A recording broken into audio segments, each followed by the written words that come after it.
Abdoulaye Wade, en effet, le Sénégal a fêté en grande pompe ce centenaire de l'ancien président, troisième président de la République du Sénégal, Maître Abdoulaye Wade. C'était au Grand Théâtre, sous la présidence du président de la République, Bassirou Diomaye Faye, avec aussi la présence de sa fille, qui n'était plus apparue publiquement au Sénégal depuis 2012, Sindiély Wade. Alors aujourd'hui, on va parler de Wade et de la démocratie. On en a parlé tout à l'heure.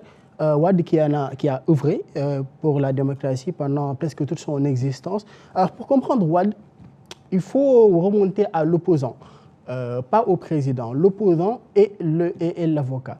Parce que c'est là où se construit le personnage. En 1974, dans un Sénégal politiquement verrouillé, Wade fonde le Parti démocratique sénégalais. À une époque où beaucoup d'opposants africains choisissent la lutte armée ou bien les exils, lui, il a choisi le droit, il a choisi les tribunaux, il a choisi les urnes. Et ce n'est pas qu'une posture, c'est une conviction qu'il a portée jusque dans sa robe d'avocat. L'affaire Serigne Moustapha Sy en est la parfaite illustration. En 1993, le guide des Moustarchidines a déclaré publiquement que le Sénégal souffrait d'une crise de confiance, d'une crise de compétence et d'une crise d'autorité. Crise d'autorité, suivez mon regard, comme quoi il n'y a rien de nouveau sous le soleil. Alors, des propos jugés par le pouvoir à l'époque comme un discrédit des institutions, mais également une atteinte à la sûreté de l'État. Un marabout en prison pour avoir dit tout haut ce que tout le monde pensait tout bas. Wade l'a défendu, pas seulement comme militant, mais comme avocat.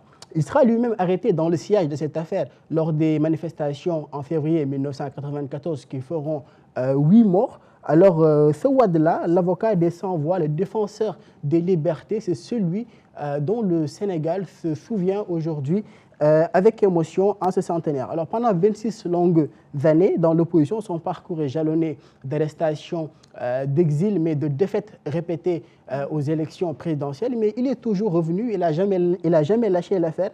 Wade est revenu et ce qui fait qu'en 19 mars 2000, quelque chose d'inédit se produit sur le continent. Le Sénégal assiste à sa première alternance démocratique. Le président Abdou Diouf a reconnu sa défaite et a passé le pouvoir à Wade.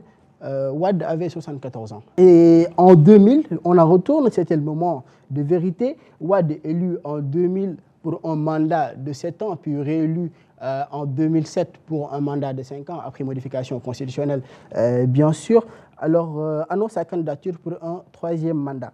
Donc l'opposition et les juristes à l'époque dénoncent une violation de la Constitution. Le Conseil constitutionnel, dont tous les membres sont toujours d'ailleurs nommés par le président de la République himself, valide sa candidature.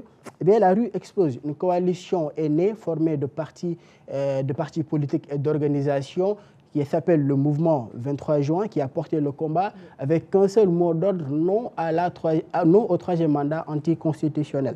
Donc il y a eu des morts, le pays a tremblé.